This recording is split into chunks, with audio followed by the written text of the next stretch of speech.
Welcome to Life in 2046. Today we're going to be talking about false information. In order to depict this issue, we have chosen a picture showing yelling fire in a crowded internet. The reference here is to a famous legal case from 1919 in the United States Supreme Court, where they began to identify exceptions to the right for free speech. This landmark legal opinion included one exception for yelling fire in a crowded theater. That's what this references to. The internet is very much like the theater of old in that it is providing all kinds of information to people. It's there for the usage, and people are getting information from sources that they have no control over and a little bit of knowledge. Remember when the Constitution was originally created, most people knew most people around them. The United States was much smaller, and it was very relatively easy to determine who was truthful and who was not, and to get a picture of whether the information being provided was in fact factual. When the U.S. Constitution was written, the total population of the United States was about 4 million people. Now the population is 349 million people.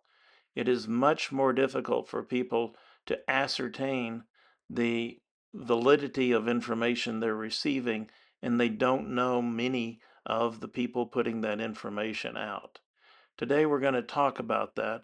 We're going to talk about information coming to us via television as well as information coming to us across the internet. So why do we care? We care because the misinformation can affect us all. It can affect us in our politics. Certainly, we all know that many, if not most, politicians, in fact, lie quite a bit. But the fact that we have no personal knowledge of these people anymore makes it quite important that we have an idea as to whether they're telling the truth or not, whether what they're saying is true, and whether they're likely to do what they say they're going to do. This has major ramifications in the future of the country as people are voting for people and getting an entirely different result than what they had reasonably expected. Democracy is a difficult form of government at best, but when the people are not given information on which to make credible decisions, it actually becomes a very dangerous form of government.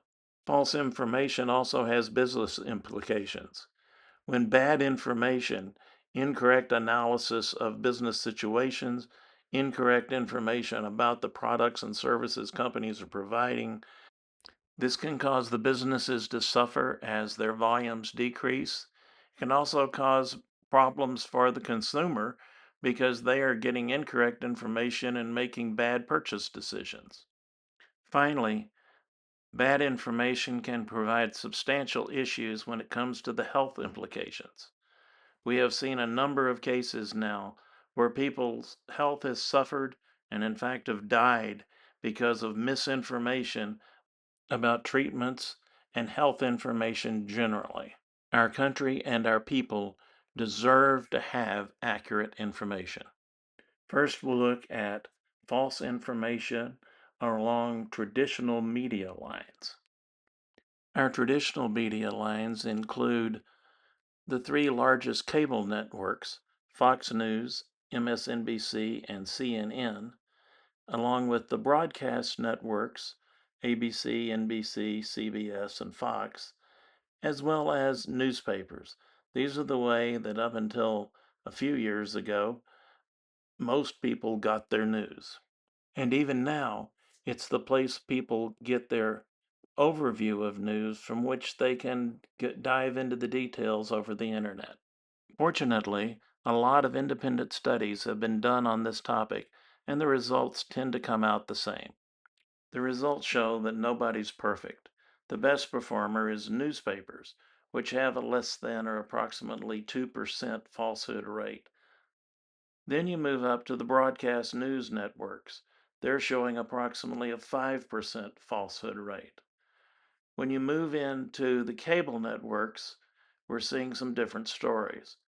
Across the three major cable news networks, Fox, MSNBC, and CNN, the average percentage of unverified or misleading claims is 42%, far greater than that of either the broadcast networks or the newspapers.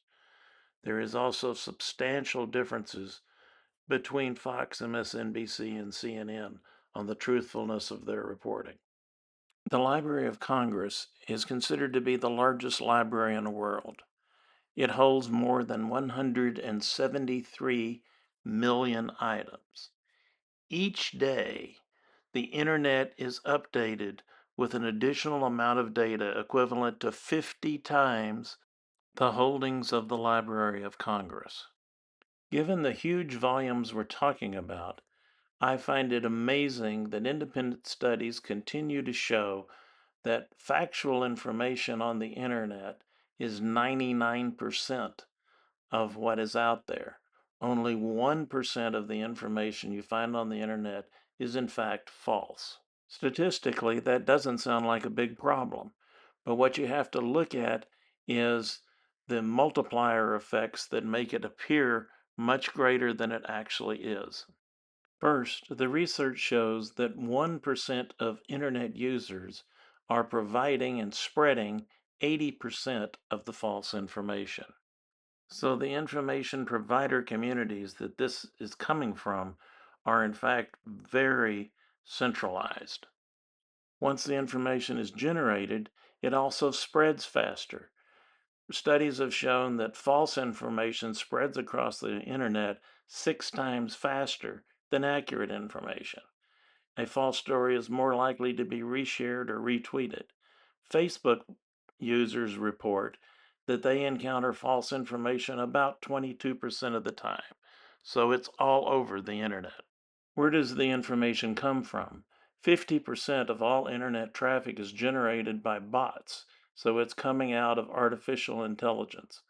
Most of this traffic is designed to accomplish a specific objective and is not necessarily in any way factually accurate. Among the generation activities are businesses who are providing information about products or their competitors, political messaging from parties all over the place, and foreign intelligence that dumps just an awful lot of information that's wrong into our national discourse. So that is how misinformation on the internet is generated and grows and spreads across the world.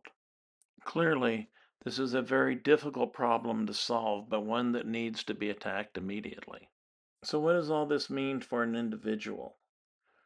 First of all, there is accurate information on the internet, and you can get accurate information from your television screen as well. But you need to verify the source of the information and not take it for granted as being accurate. Pay attention to what sources are giving you accurate versus inaccurate information and begin to utilize those that are more frequently accurate. This way, you find that you actually have the information necessary to make decisions that are important in your life. So, is there anything we can do about this long term to make it easy for people to know when they're getting false information and to be able to concentrate on the sources, either internet or television, that are in fact providing reliable information? You have to look at two issues. Number one is the distributor responsibility. The legal and ethical accountability for disseminating inaccurate information must lie directly with the distributing entity, whether that is Google or Meta, one of the television news sources, or in something we haven't even thought of yet.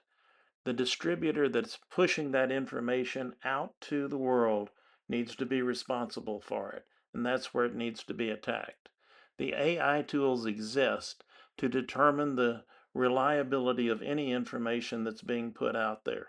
These AI tools can do a real time analysis of what's being said and provide a stoplight system standard so that each distributing platform will dynamically label outgoing information with the stoplight designator.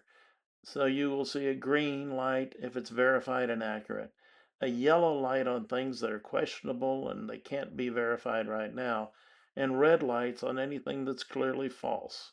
This approach is cheap, simple, and easy to use. You don't have to have any knowledge of the subject matter at all to understand whether or not you're getting correct information. Will this actually happen? Well, laws have to be put in place to clearly set up the distributor responsibility. Then it's going to be relatively easy for them to put in the AI tools to do the analysis and to provide the feedback to the users. So, despite the fact that a lot of people will fight very hard to keep this out in order to continue to provide an inaccurate information background to most of what's going on in the country, this is something that can be overcome. Thanks for watching Life in 2046. Please subscribe to our YouTube channel, Life in 2046, and remember it's absolutely free. If you have any questions or comments, email us at lifein2046@gmail.com.